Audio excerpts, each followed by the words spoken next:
The text message glowed on the screen like a knife to the chest. Naomi sat frozen on the worn sofa in their tiny apartment, her hands trembling as she read the words over and over. Can you imagine her face when she shows up? Poor little Naomi in her thrift store clothes, standing in your penthouse? I'm dying to see it. The response from her husband Pierce made her stomach turn. It'll be hilarious. She has no idea I own half the buildings in this city. She thinks we're broke. This party will be the best joke ever.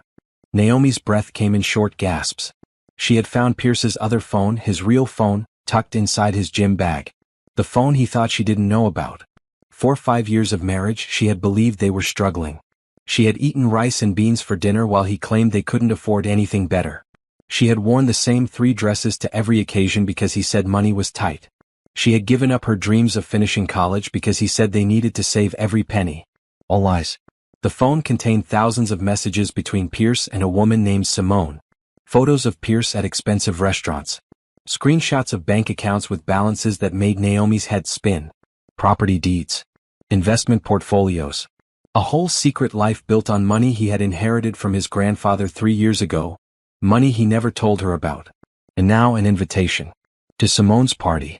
With Naomi's name on the guest list. She scrolled through more messages, her shock turning to something cold and sharp. They had planned this for weeks. Simone would throw an elegant party at the penthouse Pierce had bought her. They would invite all their wealthy friends. And they would invite Naomi too, telling her it was a casual get-together, so she would show up in her regular clothes, completely unprepared. She'll be so out of place, Simone had written. Everyone will be in designer clothes and she'll walk in wearing whatever sad outfit she can pull together. I want to see her realize how pathetic her life is. She deserves it, Pierce had replied. Always nagging me about money. Always wanting things. She should be grateful I even married her. Naomi set the phone down carefully on the coffee table. She looked around the cramped apartment, the place Pierce insisted they had to rent because it was all they could afford. The apartment with the broken heater she had learned to fix herself. The apartment with the leaking ceiling that Pierce said they didn't have money to repair.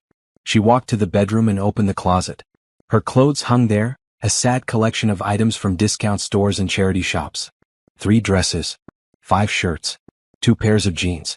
She had learned to make do with so little while her husband spent thousands on another woman. In the back of the closet, pushed behind Pierce's empty hangers, he kept most of his good clothes somewhere else. She realized now she found a box. Inside was her old portfolio from college.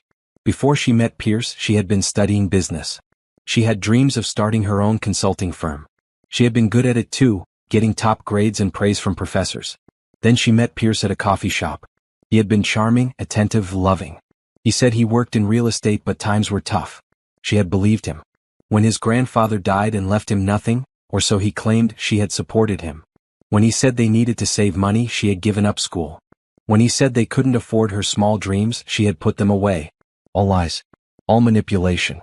All designed to keep her small and dependent while he lived like a king in secret. Naomi's phone buzzed. A text from Pierce. Hey babe, a colleague invited us to a party Friday night at 8 p.m. Pretty casual thing. Wear whatever you want. Address is 1550 Riverside Drive, Penthouse 3. She stared at the message. This was it. This was the invitation to her public humiliation. He had no idea she had found his other phone. He thought she would walk into that party completely blind, ready to be the evening's entertainment.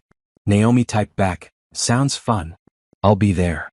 She set down the phone and went back to Pierce's gym bag. She pulled out the expensive phone and began taking photos. Messages. Bank statements.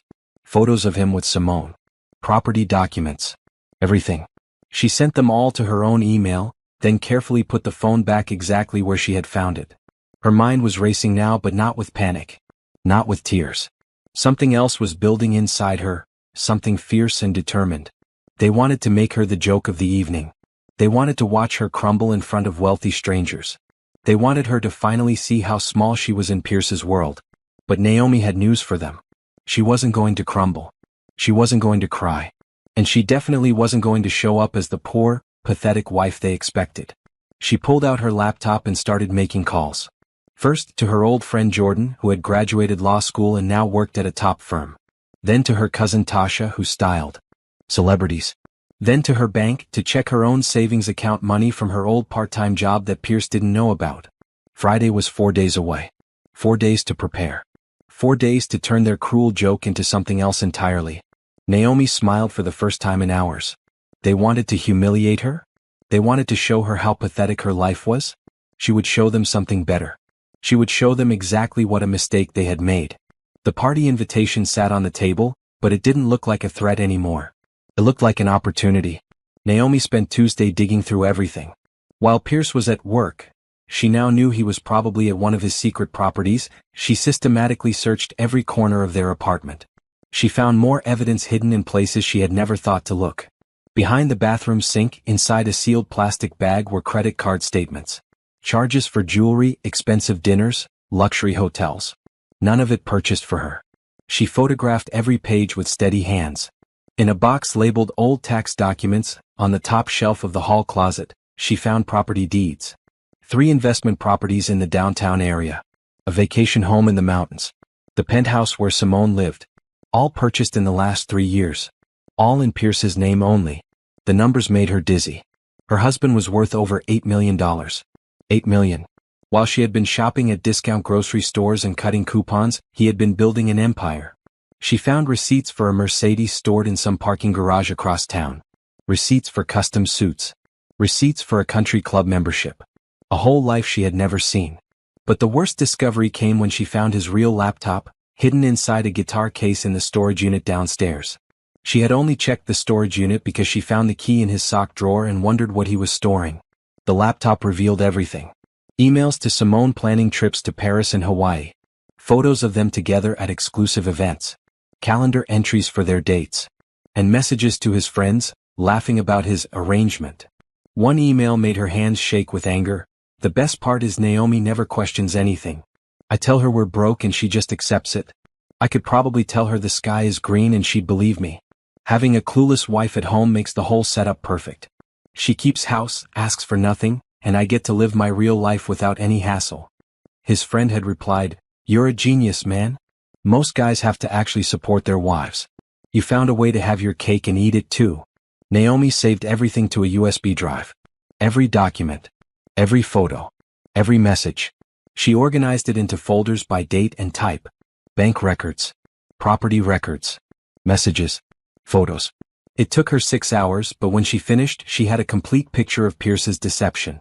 She also found something else interesting. Pierce had been lying to Simone too. The messages revealed that he had told Simone he was divorced. He had shown her fake divorce papers. He had told her that Naomi was just a crazy ex, who kept bothering him. Simone didn't know Pierce was actually still married. She thought she was his legitimate girlfriend. The party invitation was her way of helping him get closure by showing his ex-wife how much better his life was now. Both women had been played. But Naomi suspected that if Simone knew the truth, she would drop Pierce immediately. The messages showed Simone had strong opinions about men who cheat and liars. She had no idea she was the other woman. Naomi filed this information away. It might be useful later. By Wednesday morning, she had met with Jordan at a coffee shop downtown. Her old friend looked sharp in a tailored suit, carrying a leather briefcase. They had been close in college but lost touch when Naomi dropped out. Jordan had tried to stay in contact, but Pierce had always made excuses about why Naomi was too busy. Now, sitting across from each other with lattes between them, Jordan's face went from shock to fury as Naomi explained everything. "That bastard," Jordan said, keeping her voice low. "I knew something was off about him, but this is fraud. This is financial abuse. Can I get anything in a divorce?" Naomi asked. "We've been married 5 years. He hid all this from me." Jordan nodded, pulling out a legal pad. "With this evidence? You can get a lot. In this state, any assets acquired during marriage are marital property, even if only one name is on the deed. The fact that he actively hid his inheritance and income from you makes it even worse. A judge will not be happy about this." "I want to file on Friday night," Naomi said. During the party, Jordan's eyebrows shot up. "That's dramatic. Why then?" "Because he invited me to humiliate me. He wants me to see his luxury life and feel small. I want to flip the script. I want him to realize in front of all his wealthy friends that his secret is out and his money is about to be frozen." A slow smile spread across Jordan's face. "I like the way you think. We can absolutely make that happen. I'll prepare an emergency motion to freeze all assets pending divorce proceedings. We can have it filed electronically and served in person. The look on his face will be priceless. They spent 2 hours going through details. Jordan explained what Naomi could expect: the legal process, the likely timeline, the possible outcomes. With the evidence Naomi had collected, Jordan was confident they could secure a favorable settlement. He's going to fight this, Jordan warned. Men like him always do. He'll hire expensive lawyers. He'll try to hide more money. He'll claim things belong to his business, not to the marriage. But we have proof he deliberately deceived you. That helps our case significantly. I'm ready, Naomi said. I've been living like I'm broke for years. I can handle a court battle. Jordan squeezed her hand. You're stronger than you know. And you're not alone in this. I've got your back. Wednesday afternoon, Naomi did something she hadn't done in years. She called her mother. The relationship had been strained. Pierce had slowly isolated her from her family, always having excuses why they couldn't visit, always making comments about how exhausting her relatives were. Eventually the calls had stopped. The visits ended. Naomi had told herself it was just life getting busy. Now she knew it was another form of control. Keeping her isolated kept her dependent. Her mother answered on the third ring. Naomi? Baby, is that you? Hi, Mom, Naomi said, her voice cracking slightly. Are you okay? It's been so long. I've been worried. I'm okay. Actually, I'm better than okay. I need to tell you something about Pierce. She explained everything. Her mother listened in silence until Naomi finished, then said quietly, I never liked him. I never said anything because you seemed happy, but I never trusted that man. Something about him always felt off. You were right, Naomi said. About everything. What are you going to do? I'm going to take him for everything he's worth, Naomi said. And then I'm going to rebuild my life the way I should have years ago. Her mother was quiet for a moment, then laughed, a sharp, proud sound. That's my daughter. You go make him regret ever crossing you. They talked for another hour, catching up on lost time. Her mother told her about family events she had missed. Her younger brother's engagement. Her cousin's new baby. A whole life that had continued without her while she had been trapped in Pierce's web of lies. Come visit after this is over, her mother said. Come home for a while. Let us take care of you. I will, Naomi promised. As soon as this is done. Thursday, Naomi focused on the practical details. She opened a new bank account at a different bank, transferring her savings there. She gathered her important documents, birth certificate, social security card, passport. She packed a bag with essentials and took it to her cousin Tasha's house for safekeeping. Tasha lived in a stylish loft downtown, her walls covered with photos of celebrities she had styled. When Naomi explained what was happening, Tasha's reaction was immediate. Oh, we're going to make you look absolutely stunning, Tasha said. We're going to make him choke on his champagne when he sees you. I don't want to look like I'm trying too hard, Naomi said. I want to look like I belong there. Like I'm confident and successful. Tasha nodded, already pulling clothes from her closet. Understated elegance. Powerful but not flashy. I know exactly what you need. They spent hours trying different options. Finally, they settled on a midnight blue dress with clean lines and a perfect fit. Simple but expensive looking. Elegant heels. Minimal jewelry. Hair styled sleek and professional. Makeup that enhanced without overwhelming. You look like a CEO, Tasha said, stepping back to admire her work during the trial run. You look like money without showing off. Perfect. Naomi looked at herself in the mirror. The woman staring back looked strong. Confident. Nothing like the worn-down person she had become over 5 years of manipulation. Thank you, she said quietly. Thank me by taking that man for everything he's got, Tasha replied. Now tomorrow evening come here at 6. We'll get you ready and I'll drive you to the party myself. You're going to walk in there like you own the place.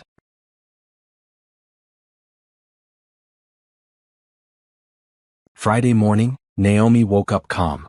Pierce was already gone, probably preparing for his big evening of entertainment at her expense.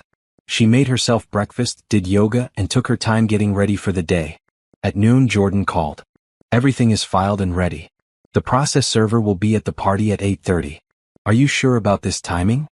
Completely sure, Naomi said. Okay. Then let's do this. One more thing, I'm coming to the party too. What? How? Jordan laughed. I called the building and said I was Simone's event planner confirming details. Got myself added to the guest list as her coordinator. I'll be there in the background making sure everything goes smoothly. And if Pierce tries anything, I'll have witnesses. You're amazing, Naomi said. No, you're amazing. I'm just helping you shine. See you tonight. The rest of the day crawled by. Naomi cleaned the apartment one last time, collecting her remaining personal items. She wasn't coming back here. Whatever happened tonight, this chapter of her life was over. At 5:30, she locked the apartment door behind her and headed to Tasha's loft. The party started at 8. In 2.5 hours, everything would change. She was ready. The transformation took place in Tasha's loft as evening light filtered through the tall windows. Naomi sat in the styling chair while her cousin worked with the precision of someone who had dressed celebrities for red carpets and magazine covers. Your hair is gorgeous, Tasha said, running her fingers through Naomi's natural curls. Has Pierce ever even told you that? Not really, Naomi admitted. He usually suggested I straighten it. Of course he did. Controlling men always do that. They make you doubt the things that make you beautiful. Tasha picked up her styling tools. Tonight we're embracing everything. Your curls, your confidence, everything he tried to diminish. The process was methodical. Tasha shaped Naomi's hair into an elegant updo that showcased her bone structure. The makeup was flawless but natural, glowing skin, defined eyes, a perfect lip. When Tasha brought out the midnight blue dress, Naomi slipped into it and felt something shift inside her. Look at yourself, Tasha said, turning her toward the full-length mirror. The woman in the reflection looked powerful. The dress fit like it was custom-made, hugging her curves in all the right places. The color brought out the richness of her skin tone. The heels added height and confidence. Simple diamond earrings borrowed from Tasha's collection caught the light. Look. Naomi started. Expensive, Tasha finished. You look like old money. Like someone who doesn't need to prove anything because they already have everything. That's exactly the energy we want. Naomi's phone buzzed. A message from Pierce, running late. See you at the party around 8:15. Don't stress about what to wear, nobody will be paying attention to you anyway. She showed Tasha, who snorted. Oh, people are going to pay attention. Just not the way he thinks. At 7:30, Jordan arrived at the loft. She was dressed professionally but elegantly in a black pantsuit, carrying a leather bag that Naomi knew contained legal documents. Holy hell, Jordan said when she saw Naomi. You look incredible. Thanks to Tasha, Naomi said. Thanks to yourself, Tasha corrected. I just enhanced what was already there. The real transformation is happening inside you. Jordan sat down and reviewed the plan one more time. I'll arrive first, around 7:45, playing the role of event coordinator. I'll scope out the venue, identify witnesses, and make sure everything is in position. The process server, Ben, will arrive at 8:30 sharp. He'll be dressed as a guest, so he won't draw immediate attention. What should I do when he serves the papers? Naomi asked. Nothing dramatic, Jordan said. Let Pierce react. Let him make a scene if he wants. You stay calm and composed. That's what will really get under his skin, seeing that you're not falling apart. What about Simone? Naomi asked. She doesn't know Pierce is still married. Jordan nodded. That's going to be an interesting moment. When she realizes she's the other woman, she's probably going to be furious. Let her be. Let them turn on each other. Your job is just to stand there looking unbothered. I can do that, Naomi said. Tasha checked her watch. It's 7:40. We should head out. Traffic downtown can be tricky. They rode together in Tasha's sleek car, jazz music playing softly. Naomi watched the city lights pass by, feeling strangely calm. This should have been terrifying, confronting her husband in front of strangers, ending her marriage publicly, stepping into a world she didn't belong to. But instead she felt clear. Focused. Ready. You know what's funny? She said suddenly. I'm not even nervous. That's because you know you're right, Jordan said from the front seat. When you're standing in truth, there's nothing to be nervous about. They dropped Jordan off a block from the building so she could arrive separately. Then Tasha drove to the front entrance where a valet was stationed. Are you ready? Tasha asked. Naomi took a deep breath. Yes. Remember, you belong there. You have every right to be in that room. And you look absolutely stunning. Thank you, Naomi said. For everything. Go get him, Tasha said with a fierce smile. Naomi stepped out of the car. The evening air was cool against her skin. The building rose above her, all glass and steel and luxury. The kind of place Pierce had been visiting while she ate ramen noodles for dinner. The doorman held the elevator for her. Penthouse 3? He asked, seeing her dressed for the party. Yes, she said confidently. As the elevator climbed, Naomi watched the floors tick by.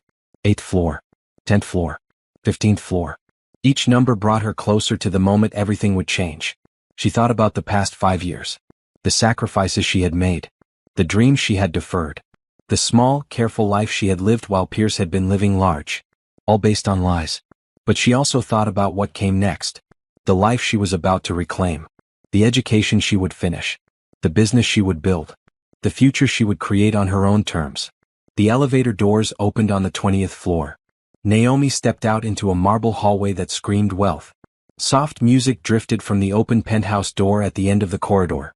She walked toward it, her heels clicking confidently on the marble. As she reached the doorway, she paused for just a moment. Through the entrance, she could see the party already in progress. Beautifully dressed people holding champagne glasses. Modern art on the walls.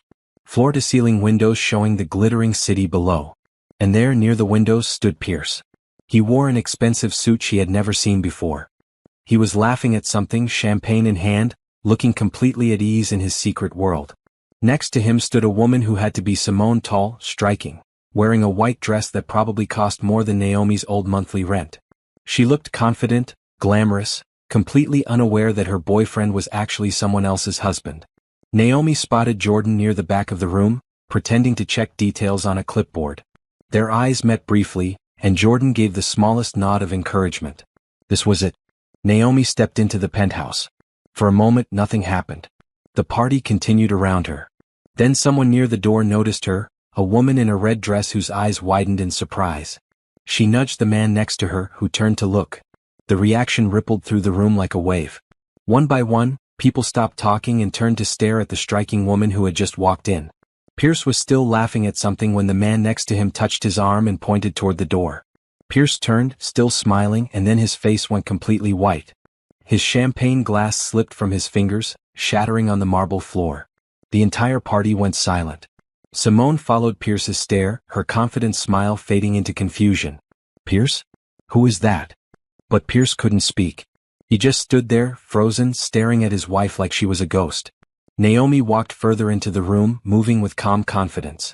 She didn't hurry. She didn't hesitate. She simply walked through the crowd of wealthy strangers, all of whom were now watching her with fascination. She could hear whispers starting. Who is that? She's beautiful. I thought Pierce said his ex-wife was dowdy. That's his ex. Naomi reached Pierce and Simone. Up close, she could see the panic in Pierce's eyes. The confusion in Simone's face. The attention of every single person at the party focused on this moment. Hello, Pierce, Naomi said calmly. Thank you for inviting me to the party. Her voice carried in the silence. Clear. Steady. Completely unbothered. Pierce's mouth opened and closed. No words came out. Simone looked between them. Pierce? What's going on? Who is this? Naomi turned to her with a polite smile. I'm Naomi, Pierce's wife. The word wife hit the room like a bomb. Simone took a step back. Wife. But Pierce told me he was divorced. He showed me papers.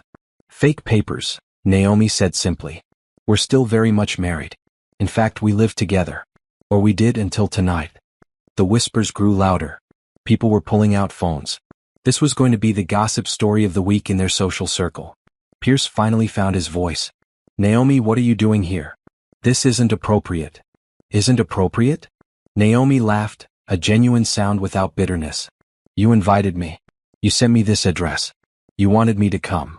I didn't think you'd actually show up, Pierce stammered. No, Naomi agreed. You thought I'd show up looking poor and pathetic so you and your friends could laugh at me. You thought I'd be your entertainment for the evening. More phones came out. A few people gasped. Simone was staring at Pierce with horror. Is that true? You're still married? You planned this to humiliate her? Pierce tried to recover. It's not what it sounds like. It's exactly what it sounds like, Naomi said. She pulled out her own phone and held up the screen, showing the text messages between Pierce and Simone planning this exact scenario. I found your other phone.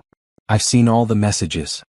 Simone looked at the screen, then at Pierce, her face transforming from confusion to fury. You bastard. You absolute bastard. There's more, Naomi continued, her voice still calm. Pierce inherited $8 million 3 years ago. While I was living in a tiny apartment thinking we were broke, he was buying properties, traveling, and spending money on you. All without telling me. his legal wife. The room erupted in whispers. Someone near the back said, "That's messed up, man."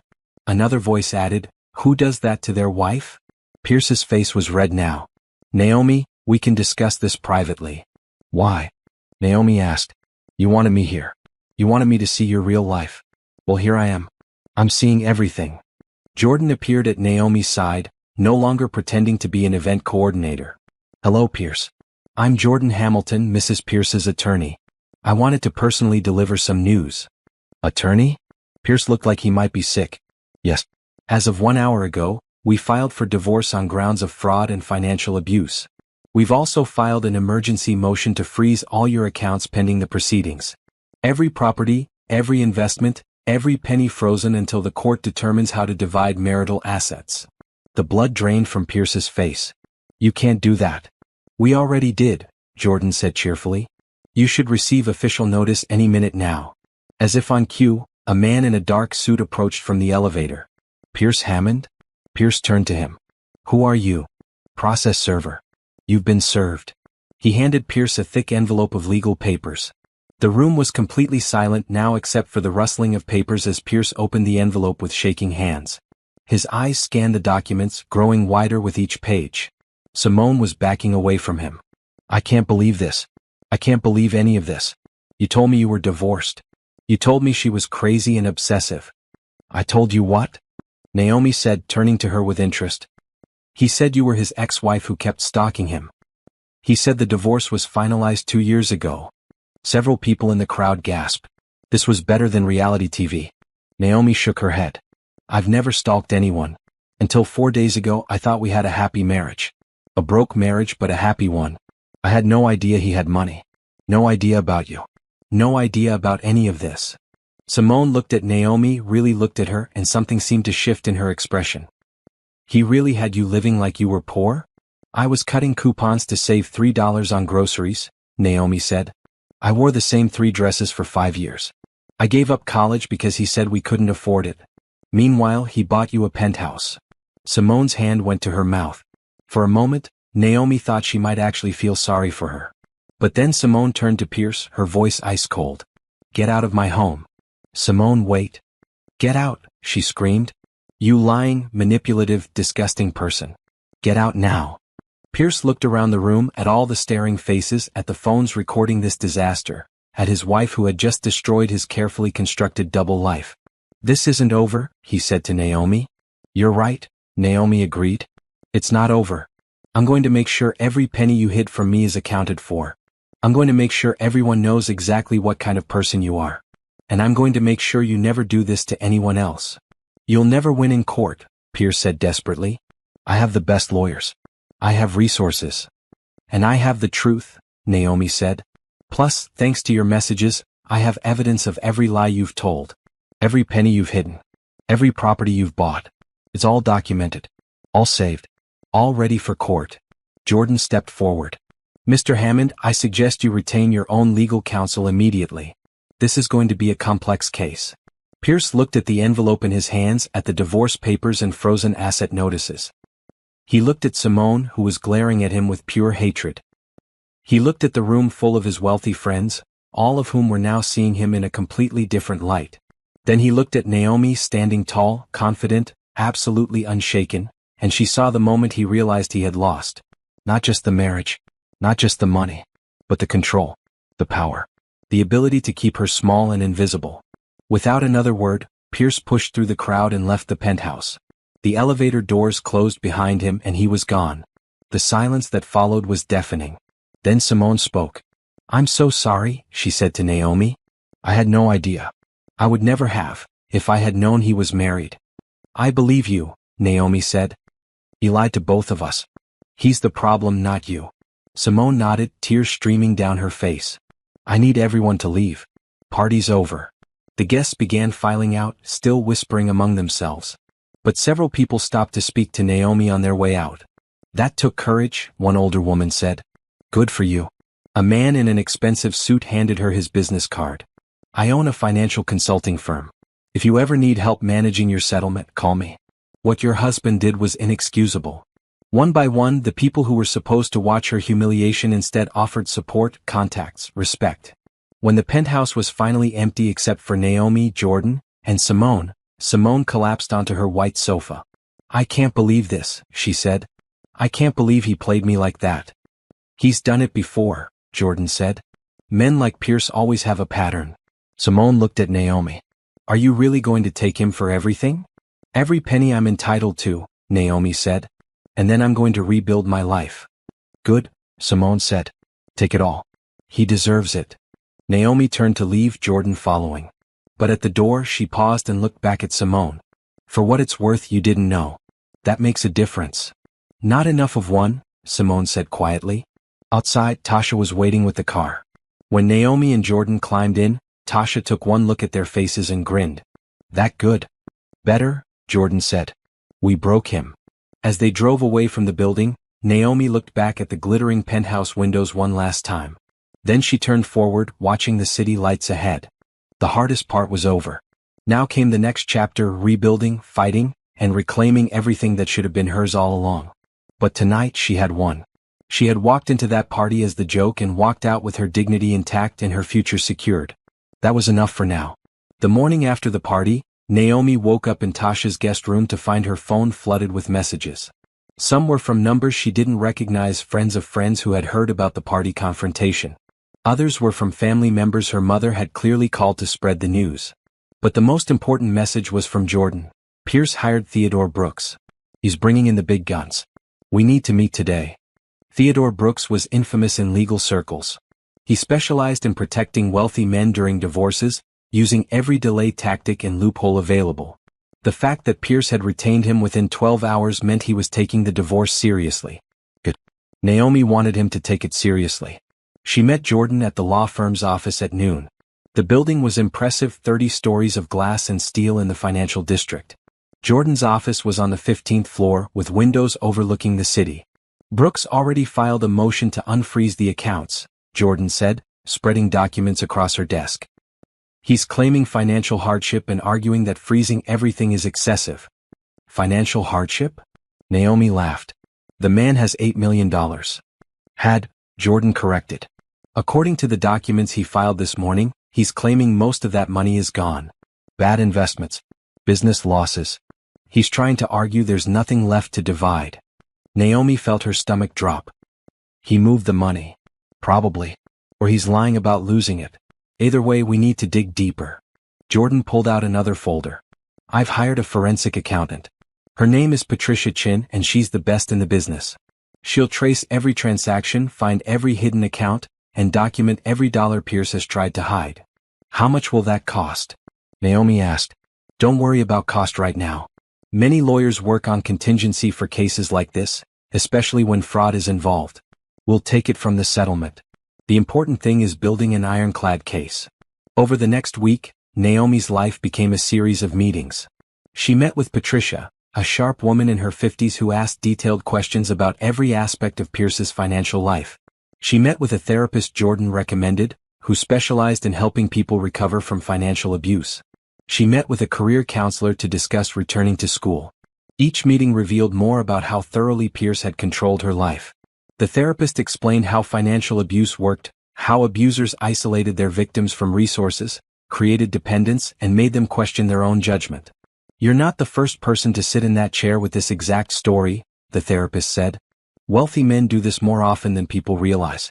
They have the resources to maintain double lives, and they're skilled at manipulation." "I should have seen it," Naomi said.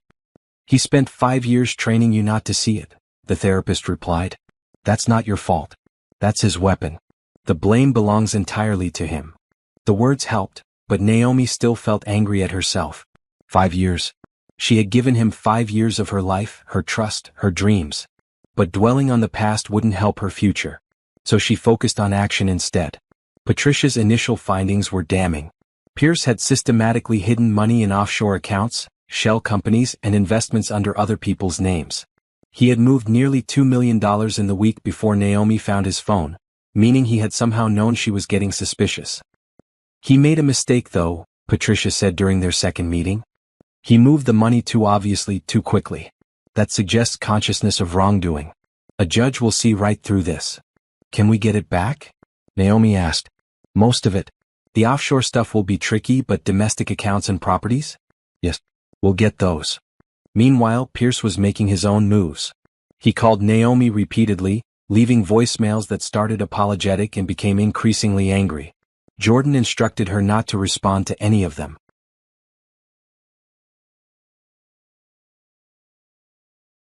The idea excited Naomi. She could build something meaningful from this tragedy. She could help other women avoid the trap she had fallen into. But first she had to finish the divorce. Pierce's next move was predictable but still painful. He filed a countersuit claiming that Naomi had been unfaithful during their marriage, that she had stolen from him, and that she was not entitled to any of his assets. The claims were completely false, and Jordan immediately filed a motion to dismiss them as frivolous. But the emotional impact still hurt. He's trying to destroy my reputation, Naomi said to her therapist. He's trying to regain control, the therapist corrected. When abusers lose power, they often lash out. They try to make their victims look crazy or unreliable. It's a last-ditch effort to maintain dominance. Will it work? Not if you stick to the truth. The evidence is on your side. His claims will fall apart under scrutiny. The therapist was right. Within a week, Pierce withdrew his countersuit. His lawyer must have advised him that pursuing false claims would only damage his credibility with the judge. But the attempt had revealed something important. Pierce was getting desperate. And desperate people made mistakes. The second court hearing was scheduled for early December, 6 weeks after the party. This time, both sides would present their complete financial pictures, and the judge would begin determining how to divide assets. Naomi spent the days before the hearing reviewing documents with Jordan and Patricia. They had compiled a comprehensive record of Pierce's finances, every account, every property, every investment. They had also documented his deliberate concealment of these assets throughout the marriage. The evidence is overwhelming, Jordan said the night before the hearing. Unless Pierce has a miracle defense, you're going to get a significant settlement. What if he declares bankruptcy? Naomi asked. It was a fear that had been nagging at her. He can't discharge fraud debts in bankruptcy, Jordan explained. And what he did to you constitutes fraud. Even if he tries that tactic, you'll still have a claim. The morning of the hearing, Naomi dressed carefully in another borrowed suit. She felt more prepared this time, more confident. She knew her facts. She knew her rights. She knew she was in the right. Pierce looked haggard when she saw him in court. He had lost weight. His expensive suit looked rumpled. Dark circles shadowed his eyes. Part of her felt almost sorry for him. Then she remembered the text messages mocking her. The years of lies. The cruel party invitation designed to humiliate her. Her sympathy evaporated. The hearing lasted 3 hours. Patricia presented her findings, a detailed breakdown of every dollar Pierce had hidden. The offshore accounts. The shell companies. The properties in other people's names. The pattern of deception spanning years. Brooks tried to argue that some of the money had been inherited before the marriage, that some properties were business investments not subject to marital division, that the offshore accounts were legal tax strategies. But the judge wasn't buying it. Mr. Hammond, she said, you inherited $8 million 3 years into your marriage. Under state law, that makes it marital property subject to division. You then actively concealed this inheritance from your spouse while maintaining a false narrative that you were financially struggling. That's not a tax strategy. That's fraud. Pierce's face went white. The judge continued, furthermore, you moved significant amounts of money immediately before your spouse filed for divorce, suggesting you knew the marriage was ending and attempted to hide assets. You created shell companies to obscure property ownership. You maintained secret accounts. This is a textbook case of financial abuse. She looked at the documents before her, then at Pierce. I'm ordering a 50-50 division of all marital assets, with additional compensatory damages to Mrs. Hammond for emotional distress. Furthermore, you will be responsible for all legal fees for both sides, given your deliberate concealment required extensive forensic accounting. Brooks started to object, but the judge held up her hand. Save it for the final hearing, Mr. Brooks. These are preliminary findings based on the evidence presented. If your client has additional documentation to dispute these findings, bring it to the final hearing in 60 days. But I warn you, I've seen enough to form a clear picture of this case. Your client's behavior has been reprehensible. She banged her gavel. Court adjourned. Outside, Naomi felt like she couldn't breathe. 50-50 split. Plus damages. plus legal fees. How much is that? She asked Jordan. Jordan calculated quickly. After lawyer fees and taxes? Probably somewhere around $3.5 million. Maybe more, depending on the final property valuations. $3.5 million. More money than Naomi had ever imagined having. I can finish school, she said softly.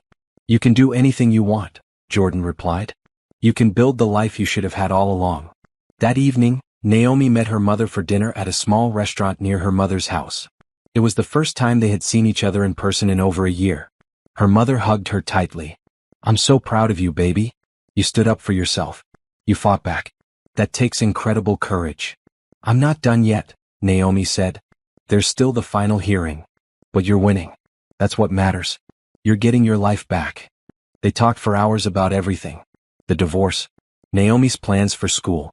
Her ideas for starting a business. Her mother shared updates about family, about neighbors, about the community Naomi had lost touch with during her marriage. Pierce isolated me, Naomi said. I didn't even realize it was happening, but he cut me off from everyone. That's what they do, her mother said. Controlling men isolate their partners so they have nowhere to turn. But you've turned the tables on him. You've built a new support system. You're connected to people who genuinely care about you. It was true. Over the past 6 weeks, Naomi had reconnected with old friends, built new friendships with Jordan and Tasha, joined a support group for survivors of financial abuse, and started building a network of professional contacts. She wasn't alone anymore. She wasn't isolated. She was part of a community. And that, she realized, was worth more than any settlement check. The 60 days before the final hearing passed quickly. Naomi threw herself into school, work, and preparation. She took online classes. She volunteered at a women's shelter. She started outlining her business plan. Pierce tried one more desperate tactic. He sent her a letter asking her to drop the case in exchange for a small settlement. $100,000 paid immediately if she would agree to walk away. Jordan laughed when she saw it. He's terrified. $100,000 is nothing compared to what he owes you. He's hoping you'll take the easy money and disappear. Not a chance, Naomi said. The final hearing arrived in late January. Snow was falling outside the courthouse windows, creating a peaceful scene that contrasted with the tension inside the courtroom. This hearing lasted all day. Both sides presented final arguments. Brooks tried every legal maneuver he could think of, but the evidence against Pierce was simply too strong. By the time the judge delivered her final ruling, Pierce looked defeated.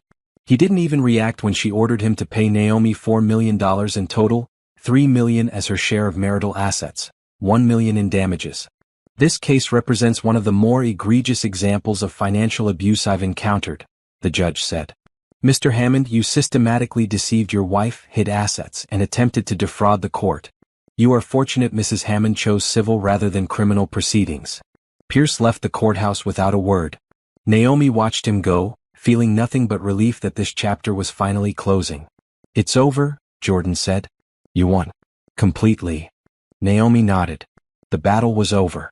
But the war to rebuild her life, reclaim her dreams, and become the person she was always meant to be, that war was just beginning. And she was ready for it. The final divorce decree arrived in February, making everything official. Naomi was a single woman with $4 million in her bank account and a whole world of possibilities ahead of her. The first thing she did was move into her own place. Not a tiny apartment like the one Pierce had kept her in. Not a luxury penthouse like the one he had bought Simone. Just a comfortable 2-bedroom condo in a nice neighborhood with good natural light and a small balcony. She furnished it slowly, thoughtfully, choosing each piece with care. A comfortable couch where she could read. A proper desk for studying. Plants for the balcony. Everything she chose was hers, selected because she liked it, not because someone else approved. Tasha helped with the decorating, bringing her professional eye for style. But she was careful to let Naomi make all the decisions. This is your space, Tasha said. Your sanctuary. It should reflect who you are, not who anyone else wants you to be. By March the condo felt like home. Naomi would wake up in the morning, make coffee in her own kitchen, and sit on her balcony watching the city wake up. These quiet moments felt precious, proof that she had made it through the darkness and into something better. She enrolled full-time at the university to finish her degree. Walking onto campus felt surreal after so many years away. But her professors welcomed her back warmly, and she threw herself into her studies with renewed focus. The classes were challenging but exciting. She had forgotten how much she loved learning, analyzing problems, developing solutions. Pierce had made her doubt her intelligence, her capabilities. Now she was proving to herself that she had always been smart enough, capable enough, worthy enough. She joined study groups, made friends with other students, participated actively in class discussions. One of her professors, Dr. Williams, took particular interest in her success. "Your life experience gives you perspective other students lack," Dr. Williams told her. "You've survived real challenges. You understand resilience in a way most people your age don't." In April, Naomi started volunteering at a women's shelter, teaching financial literacy classes to residents. She showed them how to build credit, create budgets, protect themselves from financial abuse. She shared her own story carefully, thoughtfully, to help them understand they weren't alone. The work was deeply fulfilling. She could see the hope returning to women's eyes as they learned they had options, skills, power. She remembered being in their position, feeling trapped, scared, helpless. Now she could offer them the tools to break free. One woman, Rachel, approached her after class one evening. "Thank you," Rachel said quietly. "My ex-husband did the same thing to me. Controlled all the money, told me I was too stupid to understand finances. Hearing your story helps me believe I can rebuild too." "You can," Naomi assured her. "It takes time and work, but you absolutely can." These moments reminded Naomi why she had survived everything, not just to escape Pierce, but to help others escape too. In May, she attended a charity event focused on supporting women entrepreneurs. The event was held at a hotel ballroom downtown, full of successful businesswomen and community leaders. Naomi felt slightly nervous walking in. These were established professionals and she was still a student rebuilding her life. But she reminded herself that she belonged there. She had survived something most of them couldn't imagine. That took strength. She was admiring the silent auction items when someone behind her said, "The photography package is excellent. The artist is incredibly talented." Naomi turned to find a man about her age, maybe early 30s, with kind eyes and an easy smile. He was dressed casually but professionally in dark slacks and a button-down shirt. "Do you know the photographer?" Naomi asked. "I am the photographer," he said with a laugh. "Troy Bennett. I donated the session to support the cause." "It's generous of you," Naomi said. "I'm Naomi. I volunteer with financial literacy programs for women in crisis." They started talking and the conversation flowed easily. Troy explained that he ran a photography business focusing on portraits and events. He donated his services regularly to charities supporting women and children. "My mother left an abusive relationship when I was 10, Troy explained. "We had nothing. A women's shelter gave us a place to stay and helped her get back on her feet. I donate to causes like this because I remember what it meant to receive that help." Naomi felt herself relaxing. Troy understood. He had lived through the aftermath of abuse from the other side, as the child watching his mother rebuild. He knew what recovery looked like. They exchanged business cards. Troy's card had a simple, elegant design with his website and phone number. Naomi's card was new, freshly printed, listing her as an independent financial consultant. "You're starting your own business?" Troy asked. "Eventually," Naomi said. "Still finishing my degree first. But I'm building toward it." "That's impressive," Troy said genuinely. "Starting over takes courage." They talked for another 20 minutes before other people interrupted, drawing Troy away to discuss his photography and pulling Naomi into a conversation about her volunteer work. But before the evening ended, Troy found her again. "I know this might be forward," he said, "but would you like to have coffee sometime? I'd enjoy continuing our conversation." Naomi hesitated. She had sworn off relationships at least for now. She needed to focus on rebuilding herself, not on finding someone new. But Troy didn't feel like a threat. He felt safe, kind, genuine. And it was just coffee. "Okay," she said. "Coffee sounds nice." They met the following Saturday at a quiet cafe near the university. Troy arrived on time, carrying a small bouquet of daisies. "I wasn't sure if flowers were appropriate," he said, "but my mother always says you can't go wrong with daisies." Naomi accepted them with a smile. "They're perfect." They ordered coffee and settled into a corner booth. The conversation picked up where it had left off at the charity event, flowing naturally from topic to topic. Troy told her about growing up in the shelter system, watching his mother work 3 jobs while going to night school. About learning photography as a teenager when a community center offered free classes. About building his business slowly over 10 years, reinvesting every penny until he could finally support himself comfortably. "It wasn't easy," Troy admitted. "There were years I barely made rent. But I kept showing up, kept improving, kept believing it would work out. Naomi shared her own story, the abbreviated version, touching on Pierce's betrayal but focusing more on her recovery. She talked about finishing school, building her consulting business, helping other women avoid the traps she had fallen into. "You're turning trauma into purpose," Troy observed. "That's powerful. It helps make sense of everything," Naomi said. "If I can help even one person avoid what I went through, then maybe it wasn't all for nothing." They talked for 3 hours. When they finally left the cafe, Troy walked her to her car. "Can I see you again?" he asked. "Yes," Naomi said. "I'd like that." Over the next few months they saw each other regularly. Coffee dates became dinner dates. Dinner dates became walks through the park, visits to art museums, cooking together at Naomi's condo. Troy was patient with Naomi's boundaries. He never pushed for more than she was ready to give. When she explained she needed to take things slow, that she was still healing from her marriage, he simply nodded and said, "We move at your pace." No pressure. That patience meant everything. Pierce had always pushed, demanded, controlled. Troy simply existed beside her, supportive but not suffocating. By June, Naomi was busy with final exams. She spent long nights studying, writing papers, preparing presentations. Troy would bring her coffee and snacks, then quietly leave her to work. He didn't demand her attention or complain about her busy schedule. He just supported her. When she walked across the stage at graduation in July, receiving her business degree 7 years after she had started it, Troy was in the audience cheering. So were her mother, Tasha, Jordan, and several friends from her volunteer work. After the ceremony, her mother hugged her tightly. "Your father would be so proud." "I'm so proud. I couldn't have done it without all of you," Naomi said, tears streaming down her face. That evening they celebrated at a nice restaurant. Troy gave her a gift, a professional business card holder engraved with her name and financial consultant. "For your business," he said, "which is going to be incredibly successful." Naomi looked around the table at the people who had supported her through the darkest period of her life and into this bright new chapter. She felt overwhelmed with gratitude. This was what real love looked like. Not control. Not manipulation. But genuine support, encouragement, celebration of her success.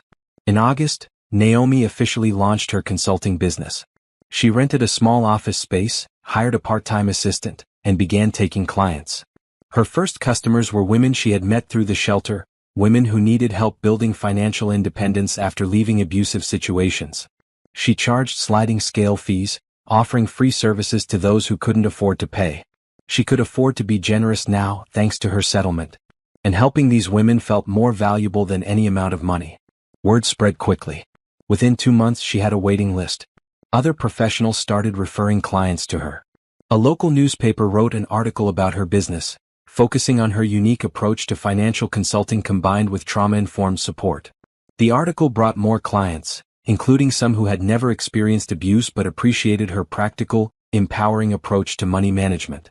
By October, Naomi had to hire another consultant to handle the growing workload.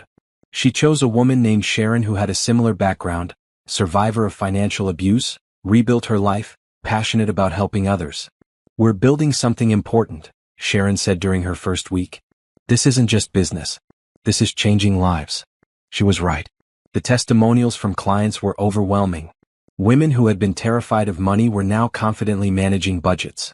Women who had been dependent on abusive partners were now financially independent.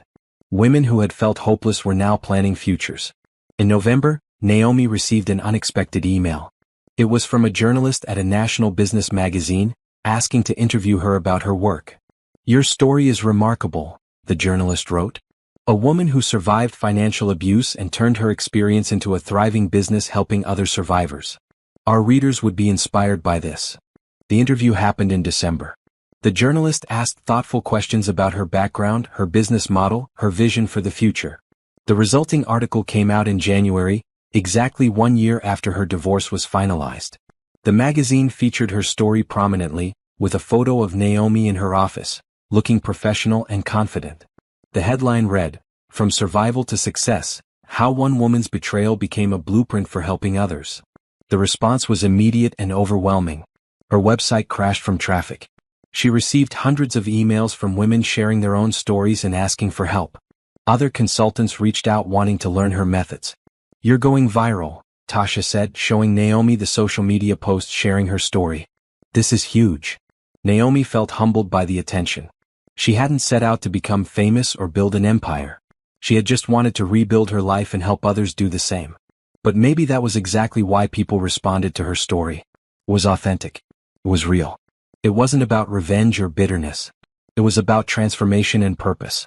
In February, exactly 2 years after Pierce had invited her to that party, Naomi attended another charity event at the same hotel. She was there as a featured speaker, invited to talk about financial empowerment. She stood at the podium looking out at 200 faces and felt a surge of pride. 2 years ago, she had been a woman who thought she was broke, controlled by a manipulative husband. Now she was a successful business owner, a degree holder, a community leader making a real difference. As she delivered her speech about financial independence and healing from abuse, she saw heads nodding, people taking notes, women wiping away tears. Her words were landing because they came from genuine experience. After her speech, a long line formed of people wanting to talk to her. They thanked her for her honesty. They asked for advice. They shared their own stories. Troy stood nearby, photographing the event. When the line finally ended and they walked to his car together, he put his arm around her shoulders. "You were amazing up there," he said. "I was terrified," Naomi admitted. "Courage isn't the absence of fear," Troy said. "It's acting despite fear. You've shown more courage in 2 years than most people show in a lifetime." They drove to her condo and made dinner together. It had become their routine, comfortable, easy, supportive. Troy still had his own apartment, and they still took things at Naomi's pace.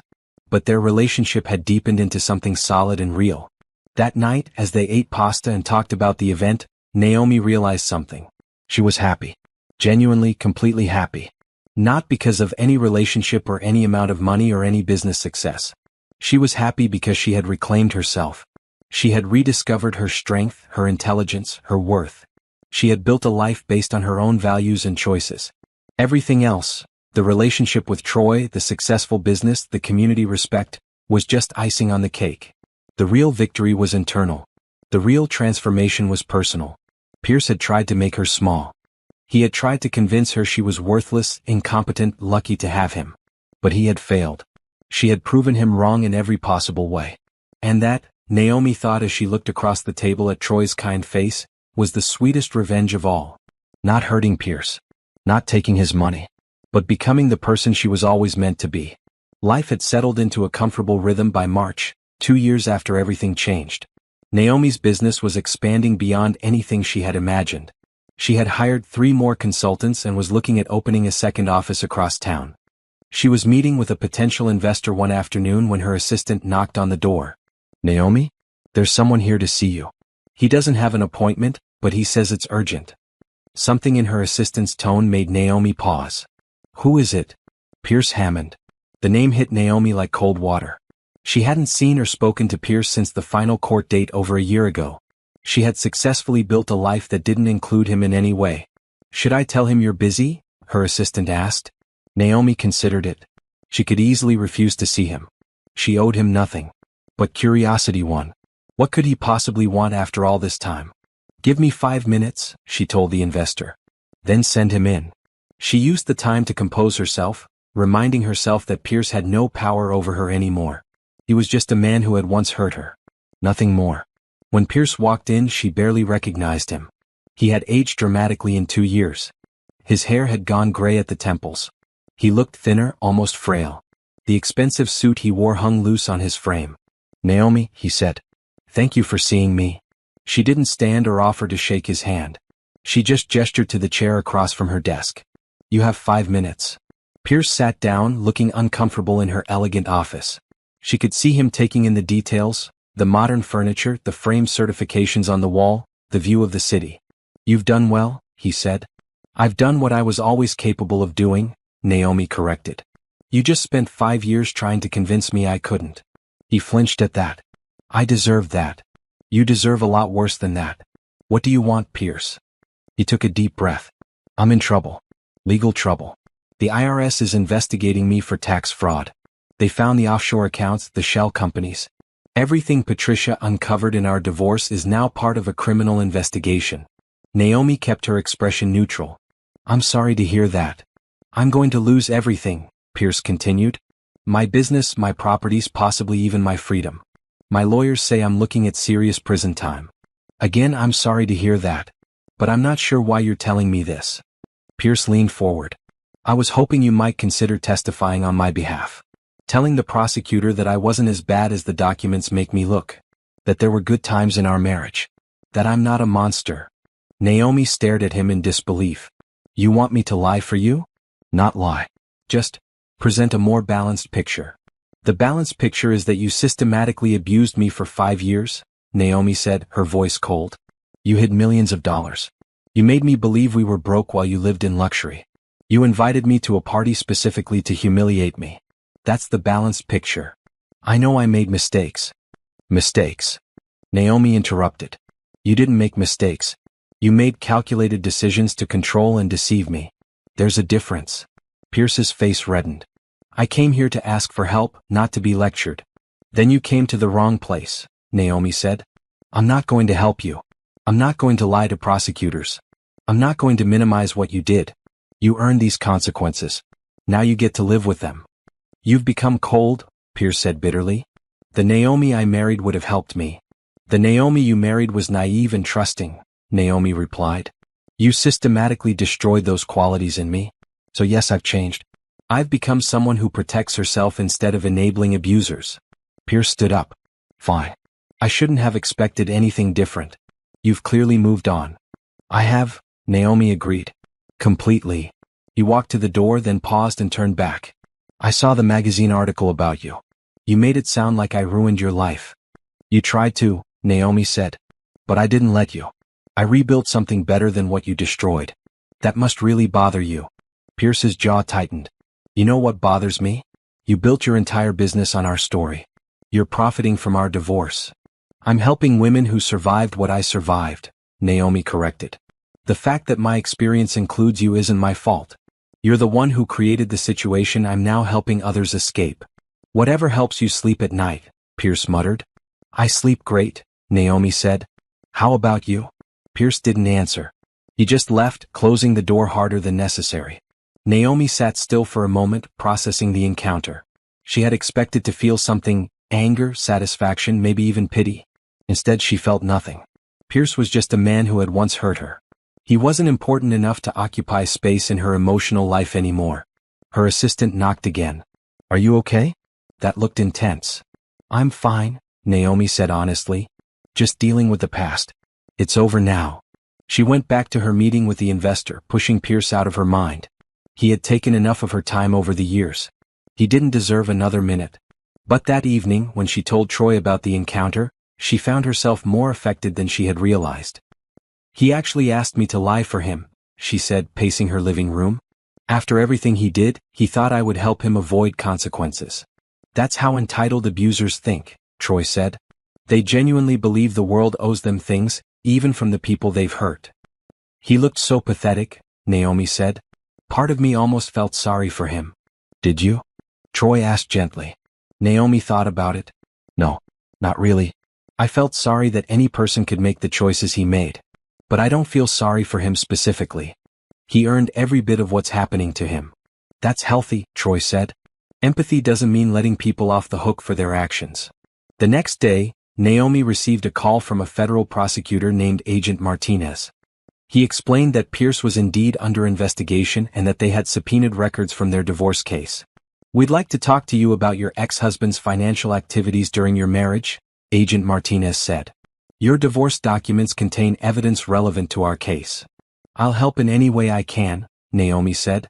She met with Agent Martinez the following week, bringing copies of all the documents from her divorce. She walked him through everything, the hidden accounts, the properties and false names, the offshore money, the systematic deception. This is extremely helpful, Agent Martinez said. Your documentation is thorough. It's rare to see such clear evidence of intentional fraud. I had good help, Naomi said, thinking of Jordan and Patricia. Did your ex-husband contact you recently? Agent Martinez asked. Yes, Naomi said. He asked me to testify on his behalf, essentially asking me to minimize his actions. And you refused? Absolutely. I'm not going to lie for him. He committed fraud. Against me and apparently against the government. He should face the consequences. Agent Martinez nodded approvingly. I wish more witnesses had your clarity and courage. After the meeting, Naomi felt lighter. She had told the truth. She had provided evidence. Whatever happened to Pierce now was out of her hands and entirely his fault. She focused back on her business and her life. In April, she was invited to speak at a women's conference in Seattle. It was her first speaking engagement outside her home city, and she was nervous but excited. Troy came with her, photographing the event. Watching him work reminded her why she cared about him, his patience, his artistic eye, the way he respected people's boundaries while capturing authentic moments. Her speech in Seattle was well received. Afterward, several women approached her wanting to start similar consulting businesses in their own cities. Naomi spent hours talking with them, sharing her business model, offering encouragement. "You're inspiring people," one woman said. "You're showing us that we can transform pain into purpose." These moments reminded Naomi why she had survived everything. Not for revenge. Not for money. But to help others find their own strength. In May, she learned that Pierce had been formally indicted on multiple counts of tax fraud and financial crimes. The news made local headlines. Local real estate developer faces criminal charges. Tasha called immediately. "Did you see the news?" "I saw," Naomi said. "How do you feel?" "Honestly? Relieved. It means his pattern of behavior has finally caught up with him. Maybe now he can't hurt anyone else." The trial was scheduled for August. The prosecutor's office contacted Naomi again, asking if she would testify as a witness. She agreed without hesitation. "Are you sure?" Jordan asked when Naomi told her. "Testifying means seeing him again, being cross-examined by his lawyers. It could be stressful." "I'm sure," Naomi said. "He tried to destroy me. The least I can do is tell the truth about what he did." She prepared for her testimony with the prosecutor's office, reviewing documents and timelines. She practiced staying calm under pressure, answering questions clearly and directly. When August arrived and the trial began, Naomi was ready. The courthouse was packed when Pierce's trial began. The case had drawn media attention. Wealthy developer accused of hiding millions in offshore accounts, defrauding the IRS and deceiving his ex-wife. It had all the elements of a compelling story. Naomi sat in the witness waiting room trying to stay calm. She wore a professional navy suit and had her hair pulled back neatly. She looked like what she was, a successful businesswoman with nothing to hide.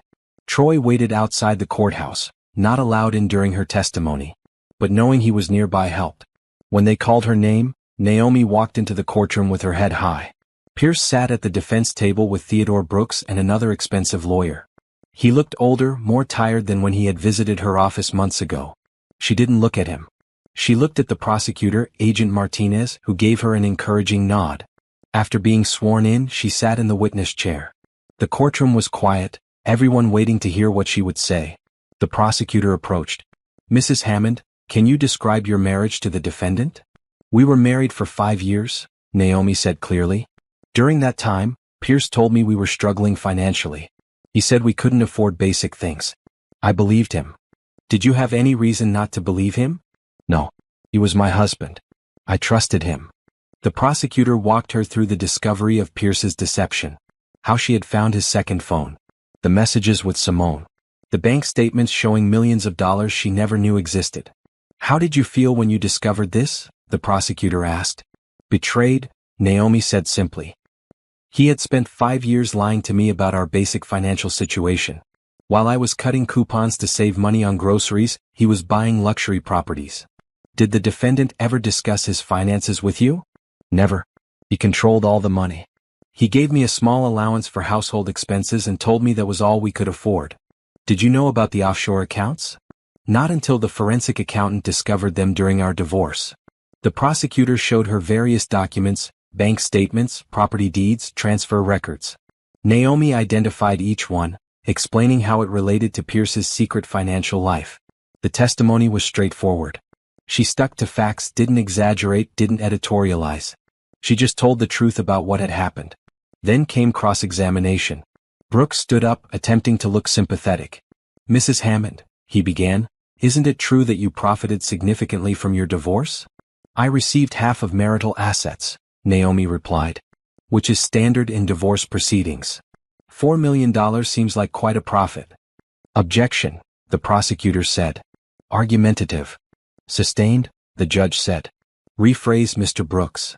Brooks tried again. You've built a successful business based on your divorce story, correct? I've built a business helping women recover from financial abuse, Naomi corrected. My personal experience is part of that, yes. So you've financially benefited from your ex-husband's behavior. I've benefited from helping others, Naomi said calmly. The fact that my experience includes abuse isn't something I created. That was done to me. Brooks tried to suggest that Naomi had exaggerated Pierce's behavior, that she had been motivated by greed, that she was an unreliable witness. But each time, Naomi responded with calm facts. I have documentation of everything I've testified to, she said. Bank records, messages, property deeds. These aren't opinions. They're facts. After 90 minutes, Brooks gave up and sat down. He had made no dents in her testimony. You may step down, the judge said. Naomi left the witness stand feeling exhausted but strong. She had told the truth. She had remained calm. She had done what she came to do. Outside the courthouse, Troy was waiting with coffee and a supportive smile. How did it go? He asked. It went well, Naomi said. I told the truth. That's all I needed to do. The trial continued for 2 more weeks. Other witnesses testified: IRS agents, forensic accountants, Pierce's former business partners. The evidence against Pierce was overwhelming. The defense tried to argue that Pierce had made innocent mistakes, that the offshore accounts were legal tax strategies, that he had intended to eventually tell his wife about the money. But the prosecution systematically dismantled every argument. They showed the jury that Pierce had deliberately created shell companies to hide assets, that he had moved money specifically to avoid detection, that he had lied repeatedly to the IRS, to his wife, and to the court during his divorce. When closing arguments came, the prosecutor summarized everything clearly. This is not a case about complicated financial structures or innocent mistakes. This is a case about a man who deliberately, systematically committed fraud for years. He hid money from the government. He deceived his wife. He created false documents. And when he was caught, he tried to hide even more money. The evidence is clear, comprehensive, and damning. The jury deliberated for 2 days. Naomi didn't attend the final proceedings, but Jordan kept her updated. When the verdict came back, it was guilty on all counts. Tax fraud, financial crimes, obstruction of justice, everything. The judge scheduled sentencing for 6 weeks later. Pierce faced up to 15 years in federal prison. Naomi felt a complicated mix of emotions when she heard the news. Not joy, she didn't enjoy seeing anyone face prison. But relief, justice, validation that she had been right about Pierce's behavior. You must feel vindicated, Tasha said when they met for dinner that night. I feel like the truth won, Naomi said. That's all I wanted. For people to know what really happened. Troy squeezed her hand across the table. You showed incredible courage throughout all of this. Testifying, facing him in court, telling your story publicly. That took real strength. I did what needed to be done, Naomi said. Other women are watching. They need to see that abusers face consequences. That speaking up matters. The sentencing hearing happened in October, 3 years after that fateful party. Pierce's lawyers asked for leniency, presenting character witnesses who testified that Pierce had done good things in his life. But the judge wasn't moved. Mr. Hammond, she said, you had every advantage. Wealth, education, opportunity. Instead of using those advantages responsibly, you used them to deceive and manipulate. You betrayed your wife's trust. You defrauded the government. You showed no remorse until you were caught, and even then your primary concern was avoiding consequences rather than taking responsibility. She sentenced him to 12 years in federal prison, with no possibility of early parole. Additionally, he had to pay back taxes, penalties, and restitution totaling millions of dollars. Pierce showed no emotion as the sentence was read. He simply stood there, defeated, as the bailiffs led him away. Naomi watched from the gallery. She felt nothing for him now, not hatred, not satisfaction, not even pity. Just a sense of closure. This chapter of her life was finally, completely finished. Outside the courthouse, several reporters asked for her comment. I hope this case sends a message, Naomi said. Financial abuse is real. It has serious consequences. And survivors who speak up should be believed and supported. The reporters asked if she felt the sentence was fair. I think the sentence reflects his actions, Naomi said. He made deliberate choices over many years. Now he faces the consequences of those choices. Do you forgive him? One reporter asked. Naomi paused at that question. Forgiveness is complicated. I don't wish him additional harm. But I also don't forget what he did. I've moved forward with my life, and that's what matters most to me. That evening her mother called. I saw the news. How are you feeling, baby? I'm okay, Naomi said. Actually, I'm better than okay. I'm relieved it's over. You've been so strong through all of this, her mother said. Your father would be so proud of the woman you've become. Naomi felt tears prick her eyes. Her father had died when she was young, but she still remembered his advice. Stand up for yourself. Don't let anyone make you feel small. She had followed that advice. Even when it was hard. Even when it meant facing her abuser in court. Even when it meant telling her painful story publicly. And now, finally, she could close this chapter completely and focus entirely on the future. The next day she received an unexpected email. It was from Simone, Pierce's former mistress, who Naomi hadn't heard from since the party 3 years ago. Dear Naomi, the email began. I saw the news about Pierce's sentencing. I wanted to reach out to say I'm sorry. Not just for my role in what happened to you but for doubting your story at first. When you told me at the party that Pierce was still married, part of me didn't want to believe it. It was easier to think you were exaggerating. But you weren't. You were telling the truth about everything. I should have believed you immediately. I should have supported you. Instead, I spent months angry at both of you. It took me too long to realize that we were both his victims, just in different ways. I'm truly sorry for that. I hope you're doing well. Based on what I've read about your business, it seems like you've built an amazing life. You deserve that after everything you went through. Thank you for being strong enough to speak the truth, even when it was difficult. Sincerely, Simone. Naomi read the email twice, surprised by the emotions it stirred. She had spent so little time thinking about Simone over the past 3 years. In her mind, Simone was just another person Pierce had manipulated. She sat with the email for a day before responding. Dear Simone, she wrote. Thank you for reaching out. I appreciate your apology, though I want you to know I never blamed you for what Pierce did. He lied to both of us. The responsibility for that lies entirely with him, not with you. I hope you've also been able to rebuild your life. What happened affected both of us and we both deserved better. Take care, Naomi. She hit send, feeling another small piece of closure click into place. The past was truly past now. All the players in that chapter of her life had moved on. Now she could focus entirely on what came next, the exciting, fulfilling life she was building on her own terms. That weekend, Troy took her to dinner at a nice restaurant overlooking the water. It was a celebration, he said, though he wouldn't tell her what they were celebrating. After dinner, as they walked along the waterfront, Troy stopped at a bench and turned to face her. Naomi, he said, these past 2 years with you have been incredible. I've watched you transform from someone healing from trauma into someone who helps others heal. I've seen you build a business, finish your degree, face your abuser in court, and never lose your kindness or integrity. Naomi felt her heart racing. She knew what was coming. I love you, Troy continued. Not because I want to save you or fix you, you've done that yourself. But because you inspire me. Because you make me want to be better. Because you're the strongest, most genuine person I've ever met. He pulled a small box from his pocket and opened it, revealing a simple, elegant ring. I'm not trying to rush you. We can have as long an engagement as you want.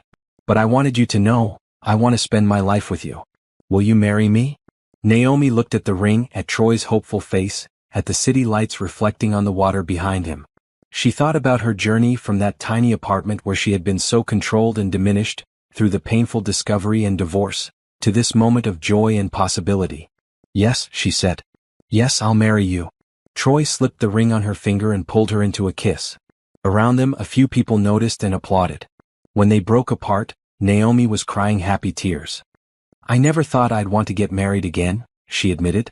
After everything with Pierce, I thought marriage was just another trap. Marriage with the wrong person is a trap, Troy said. With the right person, it's a partnership. An equal one. Equal, Naomi repeated. I like that. They walked back to the car hand in hand, both smiling. Naomi looked at the ring on her finger, simple, beautiful, chosen with care. Not meant to show off or impress anyone. Just a symbol of genuine love and respect. This, she thought, was what a real relationship looked like. What healthy love felt like. And it was better than anything she had imagined. The engagement announcement brought congratulations from everyone in Naomi's life. Her mother cried happy tears. Tasha immediately started planning an engagement party. Jordan raised a glass of champagne and said, about time. But Naomi wasn't rushing into anything. She and Troy agreed to a long engagement, at least a year, maybe more. They wanted to make sure they built their life together carefully, intentionally. No one is going to pressure us, Troy said. This is our timeline. Our choices. That sense of control over her own life still felt precious to Naomi. Every decision she made now was hers. Every choice was based on what she wanted, not on what someone else demanded. By November, 3 years after that party that changed everything, Naomi's business had expanded to 3 locations. She had 12 employees now, all women, many of them survivors who she had trained personally. She had also started offering workshops and online courses, reaching women across the country. Her YouTube channel had 50,000 subscribers. Her book deal had just been finalized, A Guide to Financial Recovery After Abuse, scheduled for publication next year. She was invited to speak at conferences regularly now. Each time, she told her story with the same goal, helping others recognize the signs of financial abuse and giving them tools to escape it. At one conference in December, a young woman approached her afterward with tears streaming down her face. "Thank you," the woman said. "My boyfriend controls all our money. He says it's because I'm bad with finances, but hearing your story I realize he's using the same tactics. You just saved my life." These moments made everything worthwhile. Every difficult testimony. Every painful memory shared publicly. Every time she relived her trauma to help someone else. "You're changing the world," Troy said that evening as they video chatted. He was in Atlanta on a photography assignment, but they talked every night he was away. "I'm just telling the truth," Naomi said. "The truth changes things. Silence protects abusers." During the holidays, Naomi hosted a gathering at her condo for her employees. She wanted them to feel appreciated, valued, part of something meaningful. Sharon, her second hire, stood up to make a toast. 3 years ago, I was sleeping in my car and didn't know how I'd feed my kids. Naomi gave me a job, taught me skills, and helped me rebuild my life. Now I own my own home and I'm helping other women do the same. That's the ripple effect of kindness and support. So thank you, Naomi, for believing in all of us. Everyone raised their glasses. Naomi felt overwhelmed with emotion. She had built this, not just a business but a community. A support system. A group of women lifting each other up. The new year brought new opportunities. A television network contacted her about a documentary series on financial abuse. A major university invited her to develop a curriculum for a new certificate program. A national women's organization asked her to join their board. "You're becoming a household name," Jordan observed over lunch in January. "That still feels surreal," Naomi admitted. 3 years ago I was nobody. Now people recognize me in grocery stores." "You were never nobody," Jordan corrected. "You were just hidden. Now you're visible. There's a difference." In February, exactly 4 years after her divorce was finalized, Naomi's book was released. Rising After the Fall, A Guide to Financial Recovery, debuted on the bestseller list. The reviews praised its practical advice and compassionate tone. She did a book tour, traveling to 12 cities in 3 weeks. At every event, the rooms were packed. Women came with their own stories of financial abuse, seeking hope and guidance. One woman brought her teenage daughter. "I want her to read your book," the mother said. "I want her to know the warning signs so she never ends up in the situation I was in." Education is prevention, Naomi agreed. Teaching young women to protect themselves is crucial. Troy joined her for the last week of the tour, photographing the events for a behind-the-scenes documentary. Watching him work still made her smile. His patience, his eye for meaningful moments, the respect he showed every person he photographed. Back home in March, Naomi finally had time to focus on wedding planning. She and Troy kept it simple, a small ceremony with close friends and family, followed by a reception at a beautiful garden venue. "Nothing extravagant," Naomi insisted. "Just something meaningful. Whatever makes you happy," Troy said. "This is about us, not about impressing anyone." They chose late May for the wedding, giving them time to plan without stress. Tasha handled the styling, of course. Jordan agreed to be maid of honor. Troy's brother would be best man. As spring arrived, Naomi found herself reflecting on her journey. 4 years ago, she had been living in a tiny apartment, believing she was broke, controlled by a manipulative husband.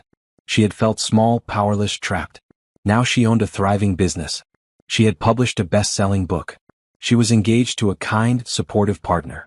She had built genuine friendships and a strong support network. She helped other women escape the trap she had been in. The transformation was complete. Not because she had gotten revenge on Pierce, though justice had certainly been served, but because she had reclaimed herself. She had remembered who she was before Pierce, and she had become even stronger than that person. One April evening she was working late at her office when her phone rang. It was an unknown number, but something made her answer. "Hello? Naomi? It's Rachel. From the shelter. You taught my financial literacy class 3 years ago." Naomi remembered her, a quiet woman who had been terrified of managing money after leaving her abusive husband. "Rachel. How are you?" "I'm amazing," Rachel said, her voice bright with happiness. "I just bought my first house. I have a good job. My kids are thriving. I wanted to call and thank you because you showed me it was possible. You proved that we can rebuild after abuse." Naomi felt tears welling up. "I'm so proud of you. You did the hard work. You rebuilt your life. You gave me the tools and the hope," Rachel said. "That's everything." After the call ended, Naomi sat quietly in her office, looking at the photos on her wall. Photos of her graduation. Photos of her business team. Photos of women she had helped. This was her legacy. Not money or fame or revenge, but the women whose lives had changed because she had been brave enough to share her story and strong enough to turn her pain into purpose. Troy called as she was locking up the office. "Hey, I'm making dinner. Should be ready when you get home." "I'm on my way," Naomi said. "Troy. Yeah. I love you. I'm so grateful for you." "I love you too," he said. "Drive safe." The wedding was beautiful. Simple but elegant, held in a garden on a perfect May afternoon. Naomi wore a flowing white dress that made her feel beautiful without trying too hard. Troy wore a classic suit and couldn't stop smiling. Her mother walked her down the aisle, both of them crying happy tears. Jordan stood beside her as maid of honor, looking proud. Troy's family welcomed her warmly, treating her like she had always been part of their family. When Troy said his vows, his voice was steady and sincere. "I promise to be your partner, not your owner. To support your dreams, not limit them. To celebrate your success, not compete with it. To love you as an equal, always." Naomi's vows were equally meaningful. "I promise to trust you with my heart because you've shown me what real love looks like. To build a life with you based on honesty and respect. To choose you every day not because I have to, but because I want to." They exchanged simple rings, matching bands that symbolized their equal partnership. When the officiant pronounced them married, Troy kissed her gently while their guests cheered. Naomi felt complete joy, the kind that comes from knowing you're exactly where you're supposed to be. The reception was full of laughter and celebration. Naomi's employees surprised her with a video montage of testimonials from clients whose lives had changed. Jordan gave a toast about friendship and resilience. Troy's mother welcomed Naomi to the family with genuine warmth. During their first dance, Troy whispered, "Happy?" "Incredibly happy," Naomi said. "This feels right. Real. Healthy." "That's because it is," Troy said. "This is what love is supposed to feel like." Later that evening, as the party wound down, Tasha pulled Naomi aside. "Do you remember that night?" Tasha asked. "When I did your makeup for the party? When we were planning to show Pierce and his friends that you weren't the pathetic wife they expected?" "I remember," Naomi said. "I was so nervous." "Look at you now," Tasha said. "You didn't just show them you weren't pathetic. You built an empire. You changed lives. You found real love. You won in every possible way." Naomi hugged her cousin tightly. "Thank you for being there that night. For helping me be brave." "You were always brave," Tasha said. "I just helped you look good while doing it."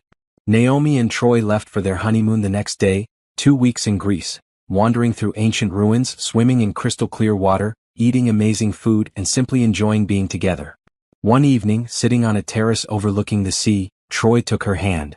"What are you thinking about?" he asked. "How different my life is now," Naomi said. 4 years ago I thought my life was over. I thought I'd lost everything. But I was wrong. I hadn't lost anything important. I'd just been living a false life. The real one was waiting for me to claim it." "And you did claim it," Troy said. "You fought for it. You built it. You earned every bit of happiness you have now." Naomi squeezed his hand. "We did. Together." They sat in comfortable silence, watching the sun set over the Mediterranean. The past felt distant now, important for the lessons it taught but no longer painful.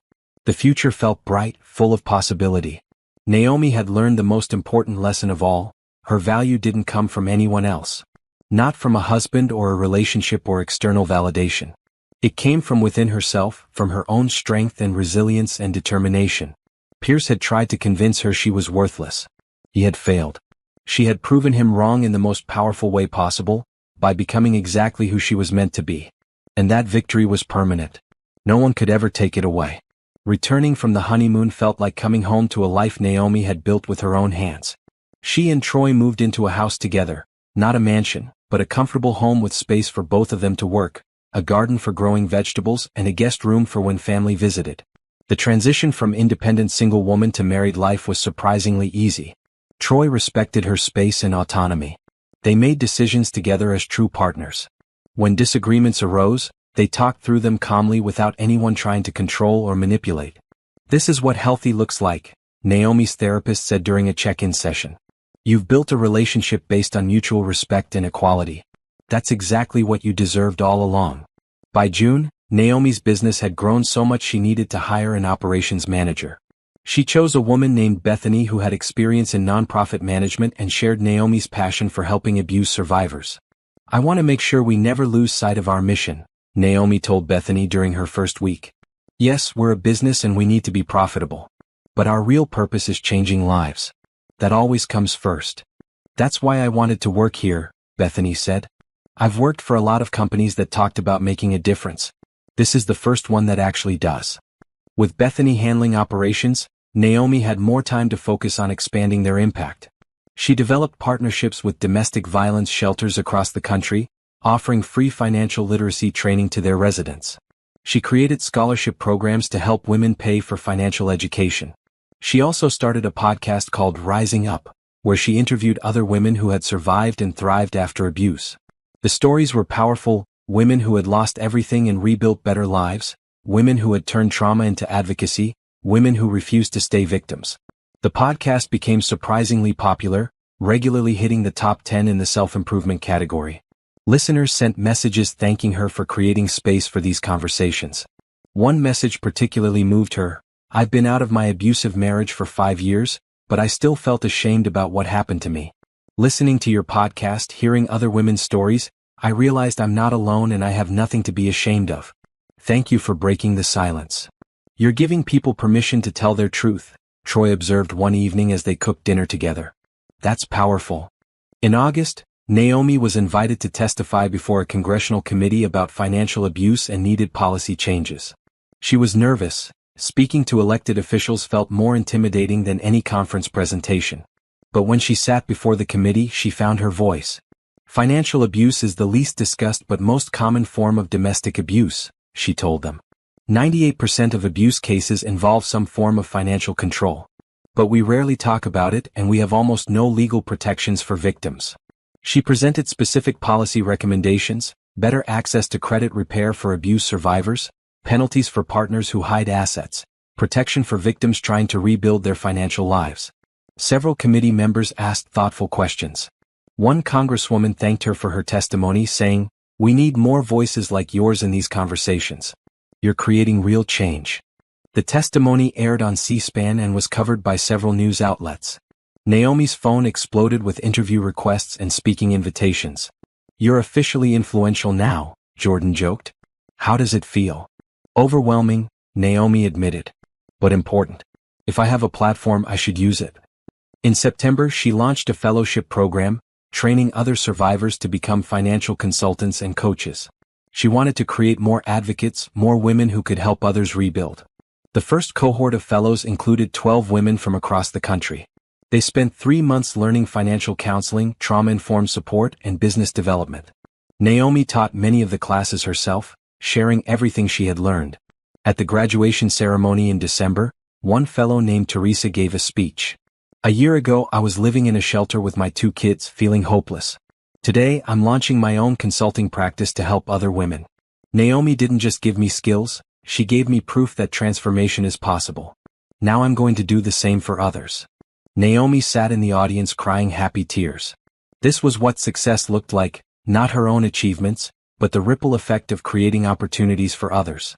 That Christmas was special. Troy's family and Naomi's family celebrated together at their house. The rooms were full of laughter, good food, and genuine affection. Naomi looked around at the people she loved, all together, and felt overwhelming gratitude. Her mother pulled her aside at one point. "You know what I'm most proud of? Not your business or your book or any of that. I'm proud that you stayed kind. After everything Pierce put you through, you could have become bitter. But you chose compassion instead. Bitterness only hurts the person carrying it, Naomi said. I decided to carry hope instead. In January, 5 years after that party, Naomi received surprising news.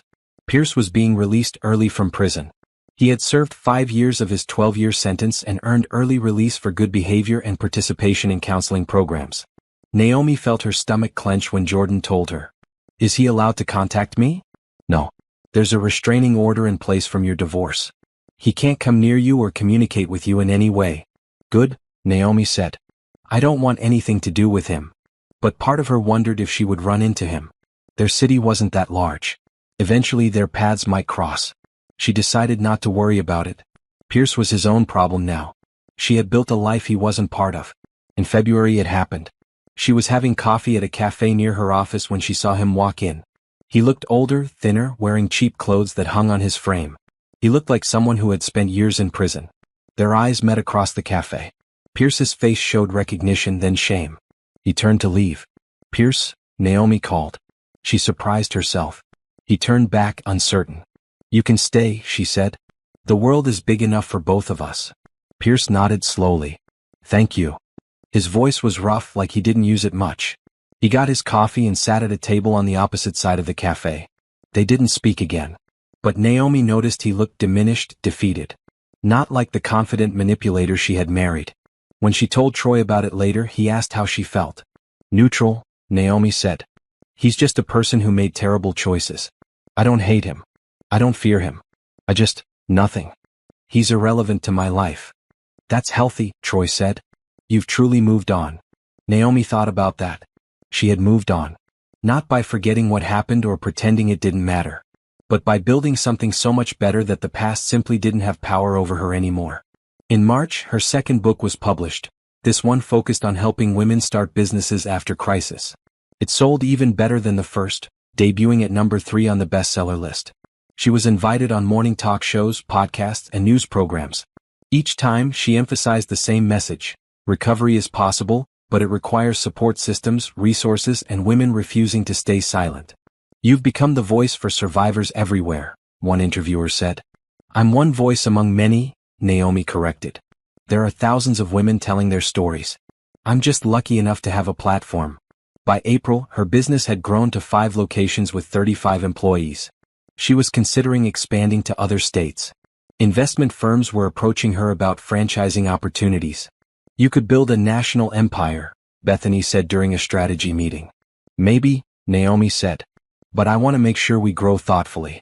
I never want to sacrifice quality for quantity. Every client deserves personalized attention. They decided to pilot programs in 3 new cities, training local consultants who understood their communities. If those succeeded, they would continue expanding.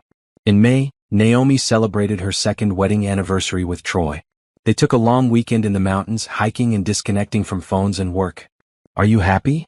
Troy asked as they watched the sunset from their cabin's deck. Incredibly, Naomi said. Sometimes I still can't believe this is my life. You built this life, Troy reminded her. Every bit of it. You earned this happiness. Naomi leaned against his shoulder. We built it. Together. Back home, she received a letter that surprised her. It was from Simone. Dear Naomi, it read. I hope this letter finds you well. I've been following your success from afar and I wanted to tell you how inspired I am by what you've built. After everything that happened, I went to therapy and realized I had my own patterns to address. I spent the last few years working on myself, building a career in social work and trying to help people in my own way. I also wanted you to know that I ran into Pierce recently. He asked me for money, trying to restart his old manipulation tactics. I said no and walked away. It felt empowering to see him clearly for what he is, a manipulator who preys on people's kindness. Thank you for being strong enough to expose him. Thank you for showing women like me that we don't have to accept poor treatment. You changed more lives than you probably know. With respect and gratitude, Simone. Naomi folded the letter carefully. She was glad Simone had found her own path to healing. They would probably never be friends, but there was no animosity between them. They were both women who had been deceived by the same man and had both chosen to move forward. In June, Naomi was awarded the Community Leadership Award by the City Council for her work helping domestic abuse survivors. At the ceremony, the mayor praised her business, her advocacy, and her commitment to changing lives. Naomi Hammond represents the best of our community, the mayor said. She took personal tragedy and transformed it into purpose. She's helping hundreds of women rebuild their lives every year. That's true leadership. Naomi's acceptance speech was short but heartfelt. This award isn't just for me. It's for every woman who survived abuse and chose to keep going. It's for every survivor who helped another survivor. It's for everyone who refuses to let trauma define them. We are stronger than what happened to us. The audience stood and applauded. Naomi looked out at the faces, some she recognized, some she didn't, all of them showing support and respect. She had come so far. From that tiny apartment to this moment. From controlled and diminished to powerful and influential. From victim to advocate. That evening, celebrating with Troy, Jordan, Tasha, and her mother, Naomi felt complete contentment. She had everything she needed: meaningful work, genuine relationships, personal fulfillment, and the knowledge that she was making a difference. To Naomi, Jordan raised her glass. Who showed us all what real strength looks like. Everyone raised their glasses. To the future, Naomi added. Which is so much brighter than the past. They clinked glasses and drank to that, to futures built on truth, healing, and purpose. To lives reclaimed from abuse. To women supporting women. To transformation and hope. Naomi smiled, surrounded by people who truly loved her. This was success. Not measured in money or fame, though she had both. But measured in peace, joy, and purpose. She had won. Not by destroying Pierce, but by becoming the best version of herself. That was the ultimate victory, and it would last forever. 5.5 years after that fateful party, Naomi woke up on a Saturday morning to sunlight streaming through the bedroom windows. Troy was already awake, working on his laptop in bed beside her. "Morning," he said, kissing her forehead. "Coffee's ready downstairs." "You're perfect," Naomi said, stretching. "I know," he teased. "That's why you married me." They spent the morning in comfortable routine, breakfast together, reading the news, planning their day. These quiet moments had become Naomi's favorite. No drama. No stress. Just peace. Her phone buzzed with a message from Sharon. "Just closed my biggest client yet. Thank you for believing in me." Naomi smiled. Sharon had launched her own independent consulting practice 6 months ago, and she was thriving. Several of Naomi's former employees had done the same, taking what they learned and building their own businesses to help more women. "The ripple effect continues," Troy observed, reading over her shoulder. "That's the best part," Naomi said. "I'm not trying to build an empire. I'm trying to create more advocates. More voices. More women helping women." At noon, they drove to Tasha's loft for a family gathering. Naomi's mother was there, along with her younger brother and his fiancée. Jordan came with her new girlfriend. Troy's brother brought his wife and their baby daughter. The afternoon was full of laughter and stories. Naomi's mother shared embarrassing childhood stories. Jordan told them about a ridiculous case she was working on. Troy showed everyone photos from his recent assignment photographing a celebrity wedding. At one point, Naomi's mother pulled her aside. "Look at this," she said, gesturing at the room full of happy people. "Look at the family you've built. The life you've created. I'm so proud of you, baby." Naomi hugged her tightly. "Thank you for never giving up on me. Even when I was with Pierce and pulled away from everyone. You're my daughter," her mother said. "I never stopped loving you or believing in you." That evening, back home with Troy, Naomi sat at her desk to work on her third book. This one was different, not a self-help guide, but a memoir. Her complete story from meeting Pierce through the divorce and beyond. "Are you sure you want to write this?" Troy had asked when she started the project. "It means revisiting a lot of painful memories." "I'm sure," Naomi said. "The story has a happy ending. Women need to see the complete arc, the pain, the struggle, the recovery, and the joy. They need to know that healing is possible and happiness is achievable." She had been writing for 3 months now, and the book was taking shape. It was honest about the pain Pierce had caused, but it didn't dwell there. It focused more on her recovery, her growth, her transformation. "You're doing the work Pierce tried to prevent," her therapist had said during their last session. "Telling your truth, taking up space, being visible and successful. That's the ultimate defiance of his control." In July, Naomi spoke at a national conference on domestic violence. She stood before 3,000 people and told her story from beginning to end, the manipulation, the discovery, the party, the divorce, the rebuilding, and the success. "I'm not special," she concluded. "I'm just a woman who refused to stay broken." Every one of you has that same strength inside you. Every survivor in this room has already done the hardest part. You survived. Now comes the good part, thriving. The standing ovation lasted 5 minutes. Afterward, hundreds of women lined up to talk to her, thank her, share their own stories. Each conversation reminded Naomi why this work mattered. One young woman, probably in her early 20s, told Naomi, "My boyfriend controls all our money. He says it's because I'm irresponsible. But hearing your story, I realize he's doing what Pierce did to you. I'm leaving him tomorrow. Thank you for helping me see the truth." "You're brave," Naomi told her. "Leaving is the hardest part. But there's so much good waiting for you on the other side." In August, Naomi and Troy celebrated their 3rd anniversary with a trip to Hawaii. They spent a week swimming, hiking, eating amazing food, and simply enjoying being together. One evening, sitting on the beach watching the sunset, Troy asked, "Do you ever think about having kids?" Naomi had been thinking about it. For years she had avoided the thought, too damaged, too busy rebuilding. But lately she had started imagining what it would be like to be a mother. To raise children in a healthy, loving home. To show them what real partnership looked like. "I think I want to," she said carefully. "Not right away. Maybe in a year or 2. But yes, I think I want to build a family with you." Troy smiled and squeezed her hand. "Whenever you're ready. No pressure. Just know I'd love to have kids with you." They sat in comfortable silence, watching the sun sink into the ocean. Naomi felt complete peace. She had rebuilt her life so thoroughly that she could now think about the future with excitement instead of fear. In September, her memoir was published. The Party That Changed Everything, a story of betrayal, recovery, and triumph, debuted at #1 on the bestseller list. The response was overwhelming. Women across the country shared their own stories on social media using the hashtag #MyPartyMoment, describing the moments they realized they needed to leave, fight back, or reclaim their lives. "You've started a movement," Bethany said, showing Naomi the thousands of posts. "I've just continued a conversation that was already happening," Naomi corrected. "Women have been fighting back forever. I'm just one voice among many." But the book's impact was undeniable. Sales of her first 2 books surged. Her consulting business got more clients than they could handle. Her speaking requests tripled. In October, a film producer contacted her about adapting her memoir into a movie. Naomi was hesitant. Did the world need another drama about her life? But the producer was a woman who specialized in stories about female empowerment. "This isn't about Pierce," she explained. "It's about you. About transformation. About showing women that they can rebuild after trauma. That message needs to be as widely shared as possible." Naomi agreed to option the rights, with the condition that she had input on the screenplay and that the focus remained on recovery rather than revenge.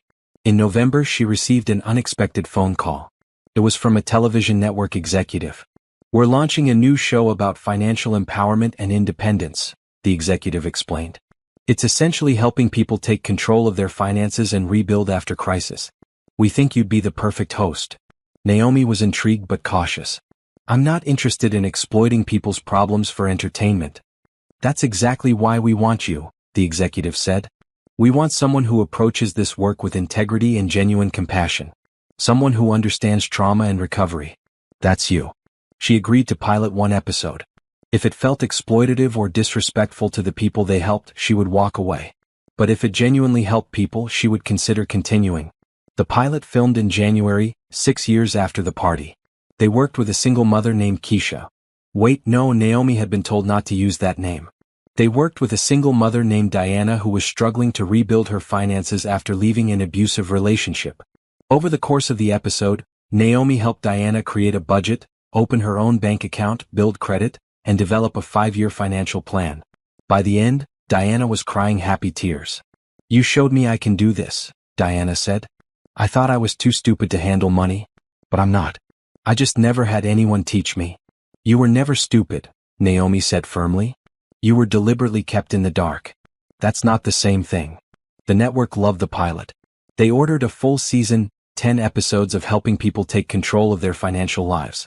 Each episode focused on one person or family, providing them with comprehensive financial education and support. The show premiered in March and became an unexpected hit. People loved the combination of practical advice and emotional support. They loved seeing real people transform their lives.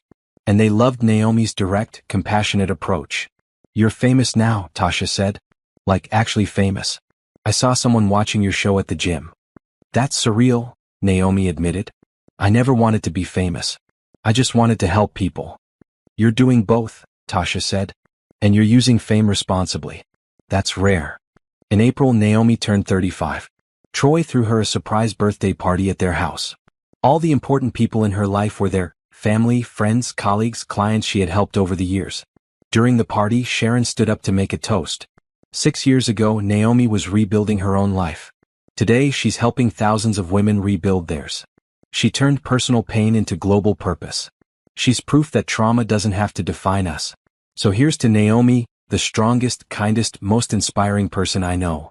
Everyone raised their glasses. Naomi felt overwhelmed with gratitude and joy. Later, when the party had wound down and only close family remained, Troy pulled out a small gift box. "One more present," he said. Inside was a silver bracelet engraved with words, "She believed she could, so she did." "Perfect," Naomi said, tears in her eyes. "Thank you." "You did do it," Troy said. "You believed you could rebuild your life and you did.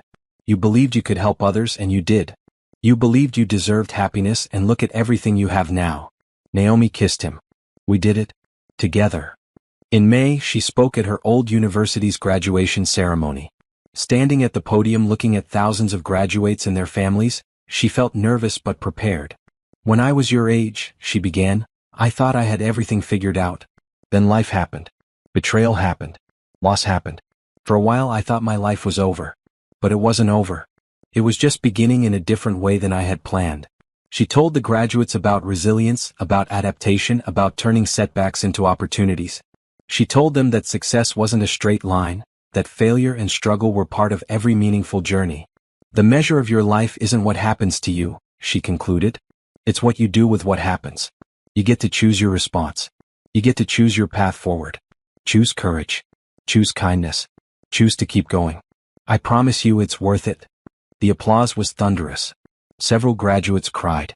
Parents thanked her afterward for her honesty and inspiration. That evening, relaxing at home with Troy, Naomi reflected on her journey. 6 years ago, she had been invited to a party as a cruel joke. The invitation was supposed to humiliate her, to make her feel small and pathetic. Instead, it had been the catalyst for complete transformation. It had forced her to see the truth about her marriage. It had pushed her to take action. It had ultimately set her free. "Do you ever wonder what would have happened if you hadn't found Pierce's phone?" Troy asked. "Sometimes," Naomi admitted. "I might still be in that tiny apartment believing we were broke, living a small controlled life. The thought is terrifying." "But you did find it," Troy said. "And you made the brave choice to act on what you discovered. That took incredible courage." "Or incredible anger," Naomi laughed. "Both," Troy said. "Anger at injustice is healthy. It motivates change. You used that anger productively instead of destructively." Naomi thought about Pierce sometimes, though less and less as time passed.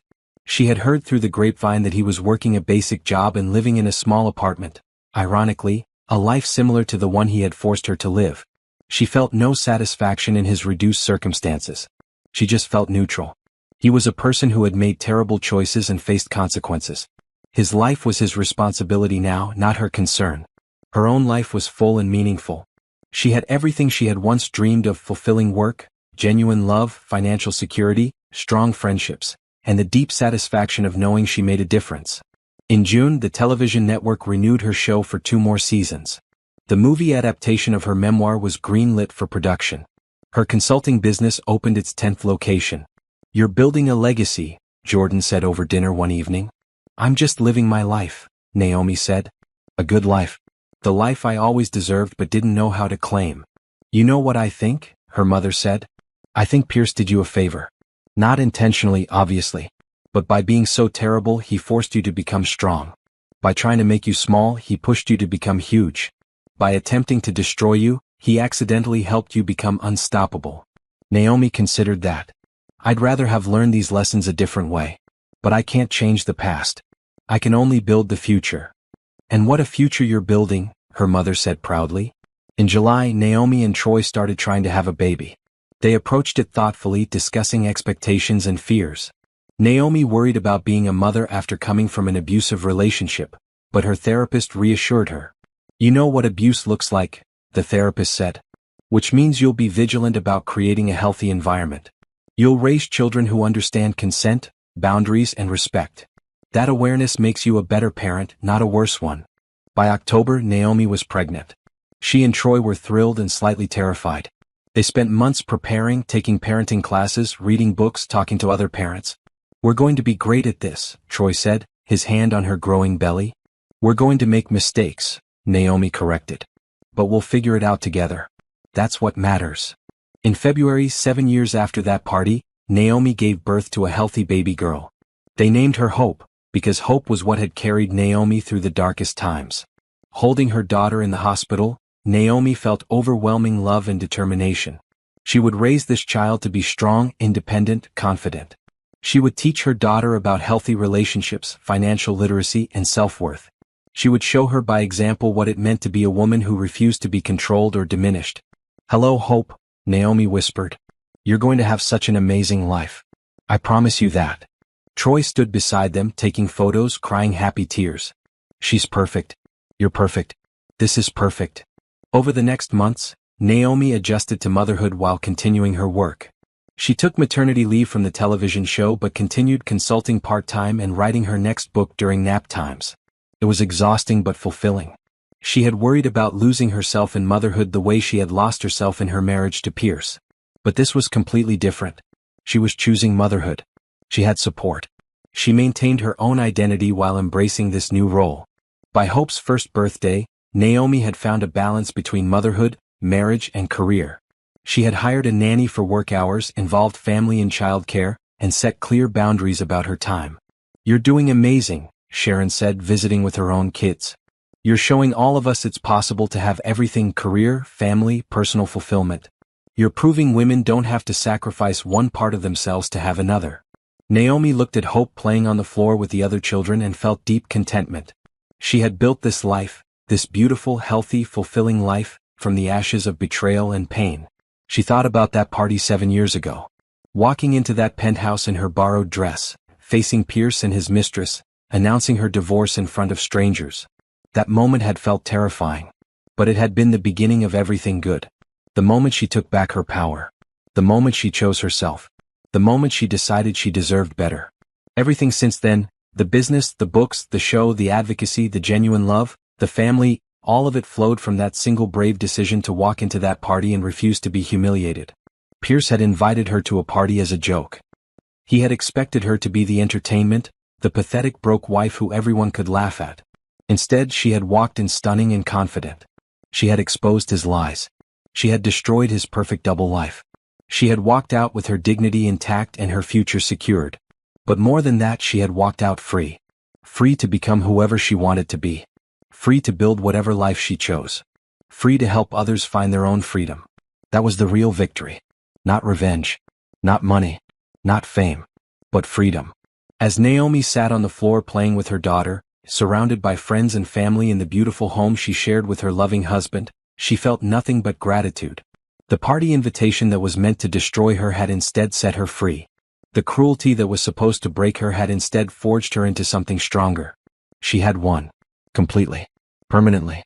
And she was just getting started.